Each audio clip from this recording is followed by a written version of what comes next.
Hello! Today we're going to show you how to properly install your Performance Accessories Stair Treads. For complete installation details, be sure to consult the product instructions. First, let's take a quick look at the tools you'll need. A circular saw, a table saw, or a miter saw with depth control, and a fresh fine-tooth blade. A rubber mallet, hammer, caulking gun, finish nailer, polyurethane construction adhesive, an angle gauge, a tape measure, wood putty, caulk, and/or clear silicone. For best results, make sure the stairs are clean and smooth. Starting at the top or bottom of the stairs, measure the width and height of one riser. Then cut the riser 1/8 inch short of the width and 1/8 inch short of the height to leave gaps for caulking later. Next, measure the tread to depth and length, and cut 1/8 inch short of the depth and 1/8 inch short of the length. Now, repeat this process for the remaining risers and treads, measuring and cutting each tread and riser as you go. Once all the treads and risers are cut, you're ready to begin the installation process. Install the first riser using a polyurethane construction adhesive.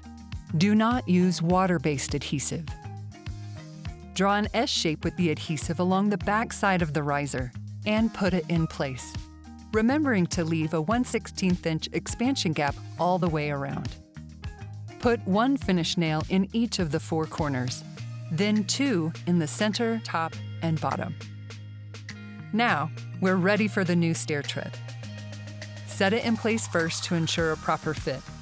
Once fitted, apply a thick bead of construction adhesive around the perimeter of the back of the tread, and then a zigzag pattern in the center. Place the stair tread, remembering to leave a 1/16 inch expansion gap all around. To secure, nail the tread within a 1/4 inch of the back edge only, so the next riser will hide the nail holes. If the optional risers are not being installed, use matching wood putty. Repeat this process, moving up the staircase. When finished, clean the stairs and use caulk or silicone to fill in the expansion gaps. Stay off the stairs for 24 to 48 hours, allowing time for the adhesive to dry. If one or both sides of the stairs are exposed, you'll also need to apply return trim for a proper finish. The return is pre-mitered on one end, but if the walls are not square, you'll need to cut the proper angle. Once properly fitted, attach the return with a small amount of construction adhesive and 3 finish nails. Use matching putty to hide any nail holes. Once the adhesive is dry, congratulations! Your beautiful new stairs are ready to use for years to come.